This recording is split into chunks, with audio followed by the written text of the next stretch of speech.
ശ്രീ തിരുവഞ്ചൂർ രാധാകൃഷ്ണൻ ഈ സംഘടന ഉദ്ഘാടനം ചെയ്തു. തീർച്ചയായിട്ടും ഇത് മാതൃകാപരമായി മുന്നോട്ട് പോകട്ടെ. ഇന്ന് വിജയികളായ കൂട്ടുകാർ അടുത്ത വരും വർഷങ്ങളിൽ +2 SSLC പാസ്സായവർ +2 അവാർഡ് വാങ്ങുവാനും അതുപോലെ തന്നെ ഉയർന്ന നിലവാരത്തിലേക്ക് എത്തുവാനും അവർക്ക് കഴിയട്ടെ.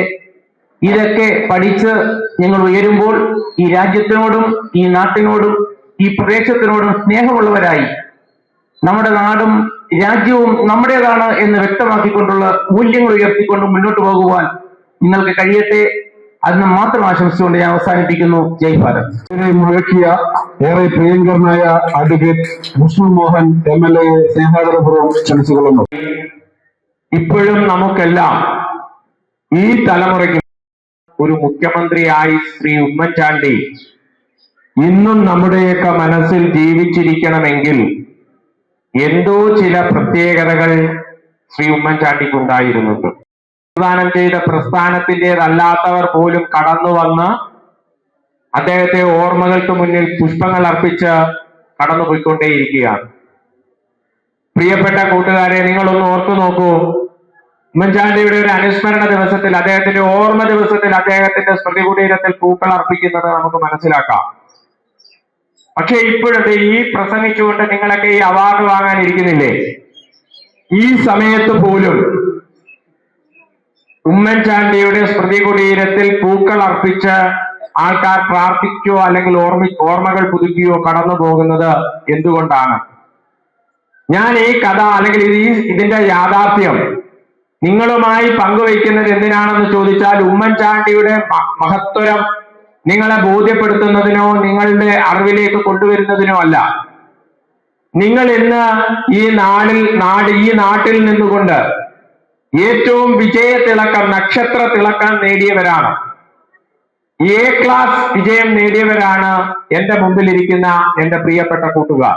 ഉമ്മൻചാണ്ടി എന്ന ഒരു രാഷ്ട്രീയ നേതാവ്, ഒരു ജനപ്രതിനിധി, ഒരു ഭരണാധികാരി എന്തുകൊണ്ടാണ് ഇത്തരത്തിൽ ഇപ്പോഴും ഇവിടെ പോലും ഓർമ്മിക്കപ്പെടുന്നത്, അനുസ്മരിക്കപ്പെടുന്നത് എന്തുകൊണ്ടാണെന്ന് ചോദിച്ചാൽ, ഏറ്റവും കൂടുതൽ ഭരണാധികാരിയായിരുന്നപ്പോൾ ഏറ്റവും കൂടുതൽ കല്ലേറ് വാങ്ങിയ ഭരണാധികാരിയായിരുന്നു ശ്രീ ഉമ്മൻചാണ്ടി എന്നുള്ളതാണ്. ഒരു മനുഷ്യന്, ഒരു പിതാവിന്, ഒരു ഭർത്താവിനെ താങ്ങാൻ കഴിയുന്നതിനേക്കാൾ എത്രയോ ഇരട്ടി ആരോപണങ്ങൾ, ആക്ഷേപങ്ങൾ, അവമതിപ്പുകൾ അദ്ദേഹത്തിന്റെ നേർക്ക് രാഷ്ട്രീയ കാരണം കൊണ്ട് ഉണ്ടായി. അത് പരാജയപ്പെട്ട് നിൽക്കുന്ന സമയത്ത് അവിചാരിതമായി വരുന്ന രോഗവും ആ രോഗത്തെ തുടർന്ന് അദ്ദേഹത്തിന്റെ മരണവും ഉണ്ടാക്കിയപ്പോൾ അദ്ദേഹത്തെ ആരൊക്കെ കല്ലെറിഞ്ഞോ, ആരൊക്കെ തെറ്റിദ്ധരിച്ചോ അവരെല്ലാം അദ്ദേഹത്തെ ഒരു നോക്ക് കാണാനും അദ്ദേഹത്തിന്റെ മരണവിവരം അറിഞ്ഞപ്പോൾ കുറ്റബോധം കൊണ്ട് കരയാനും ഒരു കുറ്റബോധം കൊണ്ട് അദ്ദേഹത്തിന്റെ മുന്നിൽ മാപ്പ് ചോദിക്കാനും അദ്ദേഹത്തിന്റെ മൃതദേഹത്തിന് മുന്നിൽ മാപ്പ് ചോദിക്കാനുമായി അദ്ദേഹത്തെ എതിർത്തവർ, അദ്ദേഹത്തിനെതിരെ സംസാരിച്ചവർ കടന്നു വന്നു ഇല്ല എന്ന് ഉറപ്പുള്ളവരായിരുന്നു. പക്ഷെ രാഷ്ട്രീയം, അദ്ദേഹത്തിന്റെ മൃതശരീരത്തെ അനുഗമിച്ചവരാണ് ഈ വേദിയിൽ ഇരിക്കുന്ന മുഴുവൻ ആൾക്കാരും. അദ്ദേഹത്തിന്റെ മൃതദേഹം കാണാൻ കടന്നു വന്ന രാഷ്ട്രീയക്കാരല്ലാത്ത സാധാരണ മനുഷ്യരുണ്ടായിരുന്നു.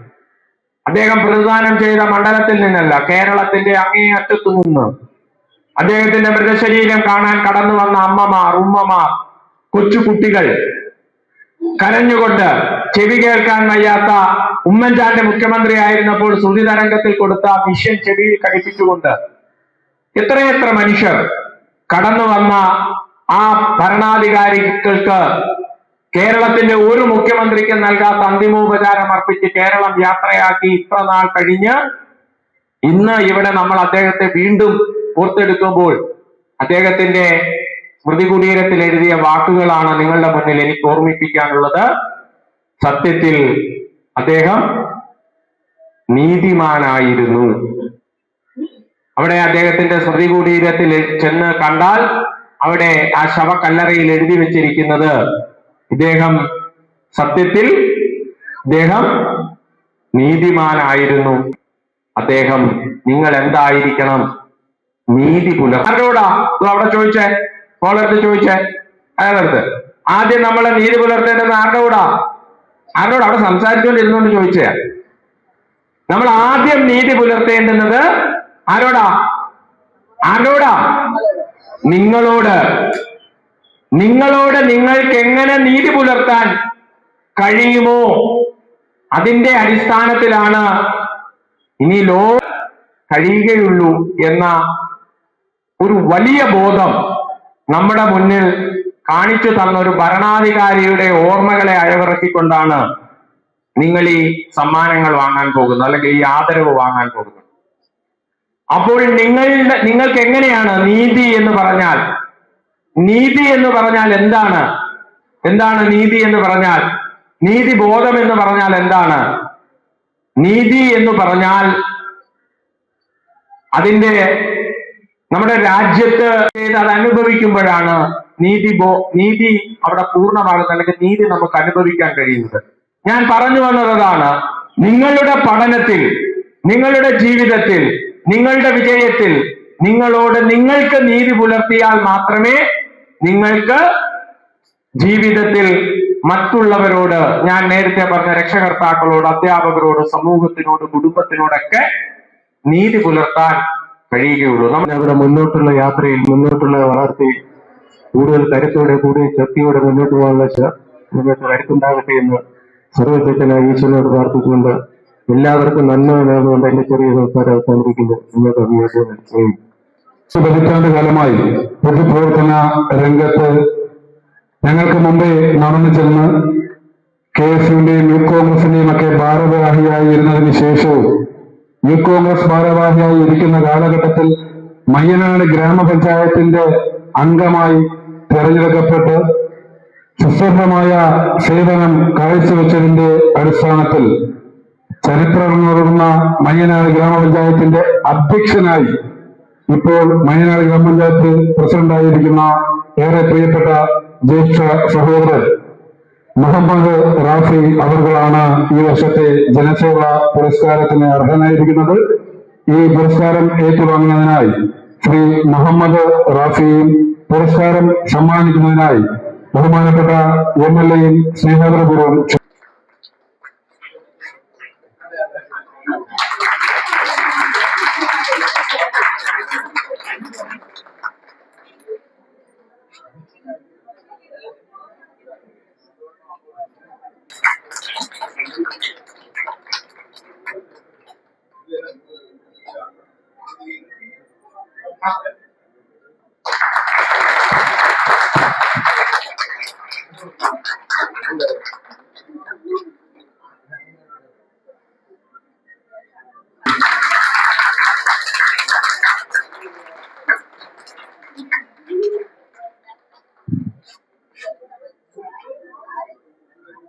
അടുത്തതായി കൊല്ലം കോവഹാബ് അവരുടെ സ്നേഹാദരപൂർവ്വം ക്ഷണിച്ചുകൊള്ളുന്നു.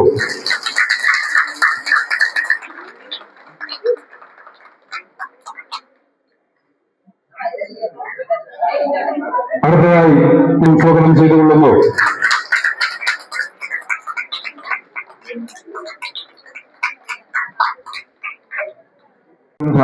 സാർ ഉണ്ടോന്നറിയാൻ വേണ്ടി സാറിനെ അത്യാവശ്യം കാണാമെന്നായിരുന്നു. അപ്പൊ സാർ ഉണ്ടോന്നറിയാൻ 5-5:30 സമയത്ത് വിളിച്ചപ്പോഴും സാർ ഫോൺ എടുത്ത്. അതാണ് ഒരു ജനപ്രതിനിധി. അതേപോലെ തന്നെ നമ്മളെ MP പ്രിയങ്കരനായ ഇവിടുത്തെ NK പ്രേമേന്ദ്രനെ വിളിച്ചാൽ അന്നേരം ഫോൺ എടുക്കാൻ പറ്റിയില്ലെങ്കിൽ തീർച്ചയായിട്ടും അദ്ദേഹം തിരിച്ചു വിളിക്കും. അതാണ് ജനപ്രതിനിധി. അങ്ങനെ ആയിരിക്കണം ഒരു ജനപ്രതിനിധി. ജനങ്ങളെ സ്നേഹിക്കുന്ന ആളാണ് ജനപ്രതിനിധി. ഇന്നിപ്പോ ഒരുപാട് നമ്മൾ ഈ അവാർഡ് വാങ്ങാൻ നമ്മൾ എന്റെ വാർഡിൽ ഉൾപ്പെടെയുള്ള ആളുകൾ, മയ്യനാട് പഞ്ചായത്തിൽ തന്നെ ഒരുപാട് വിദ്യാർത്ഥികൾ ഈ FullA+ വാങ്ങിയ കുട്ടികൾ ഇവിടെ വന്നിട്ടുണ്ട്. ഞാൻ ഈ നിഷാദ് കഴിഞ്ഞ പ്രാവശ്യം ഇതിലും വലിയ വിവിധമായ രീതിയിൽ പരിപാടി നടത്തി. അന്ന് നമ്മൾ പ്രിയങ്കരനായ നമ്മുടെ സ്പീക്കർ തിരുവഞ്ചൂർ രാധാകൃഷ്ണൻ സാറായിരുന്നു അന്ന് ഈ പരിപാടി ഉദ്ഘാടനം ചെയ്തു. അപ്പൊ ഇന്നും വളരെ ഗംഭീരമായ രീതിയിൽ നമ്മുടെ ഈ പ്രദേശത്തുള്ള മൈനാടായാലും ശരി, പിന്നെ നമ്മുടെ ഈ കോർപ്പറേഷൻ പരിധിയിലുള്ള ഫുൾ എ പ്ലസ് വാങ്ങിയ കുട്ടികളെ കണ്ടുപിടിച്ച് അവർക്ക് ഈ അവാർഡ് നൽകുന്ന ഏറ്റവും വലിയൊരു സംഭവമാണ്. കാരണം ഈ പിന്നെ നിഷാദ് നമ്മൾ ഉമ്മൻചാണ്ടി സാറിന്റെ ഒരു പാത പിന്തുടരുന്ന ഒരു വ്യക്തിയാണ്. ഇവിടെ ഒട്ടനവധി ജീവകാരുണ്യ പ്രവർത്തനങ്ങൾ ചെയ്യുന്ന ഒരു വ്യക്തിത്വമായി ഇന്ന് നിഷാദ് മാറിയിരിക്കുകയാണ്. നസ്രിയ ആളുകളെ ഇരുത്തിയല്ല, അതൊരു ആദിൽ സജീവ് അതനുസരിച്ച് അജ്മീർ അൻവർ ഓർഡർ അനുസരിച്ച് നിങ്ങളൊന്ന് പ്രിപ്പയർ ചെയ്താൽ നമുക്ക് പെട്ടെന്ന് ആദ്യത്തെ റൗണ്ട് ഒന്ന് പേര് വിളിച്ചേക്കാം. പ്രിയപ്പെട്ട കൊല്ലൂർ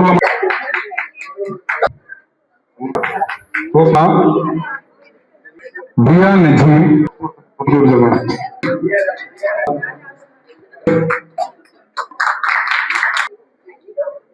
മുഹസിന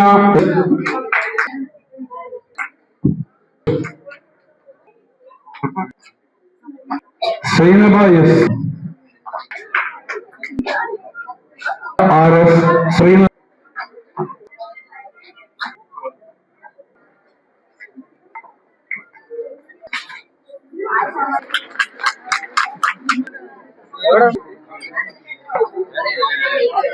ഉണ്ടോ അഭിദേവ് ഇഷ സലീം, പ്രിയപ്പെട്ട മാജില വഹാബ് അവർ രണ്ടെണ്ണമുണ്ട്. അലി അക്ബർ എച്ച് എ അരുൺ തന്നെയില്ല. പിന്നെ Amana S Manoj, Anagha councillor M വോൾഡറുകളാണ്. ആസിയ സജീർ സമീർ. നമ്മൾ സ്റ്റാർട്ട് ചെയ്യുകയാണ്. ബിസ്മിൻ ഷാ ഫാത്തിമ എം, ഫാത്തിമ സൈഫുദ്ദീൻ. ഫിർദൗസ് ഉണ്ടോ നിലവിൽ? ഈ പുരസ്കാരങ്ങൾ Fathima Hanna D Asif A S കമ്മിറ്റിയുടെ സൈദലി,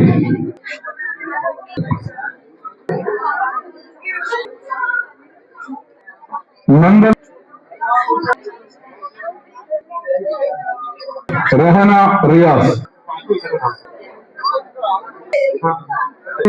എം പി ആർ വെച്ചുള്ളൂ. സഫ്ന എസ്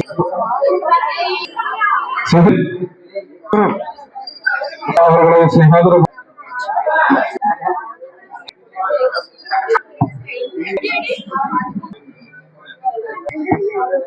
ആ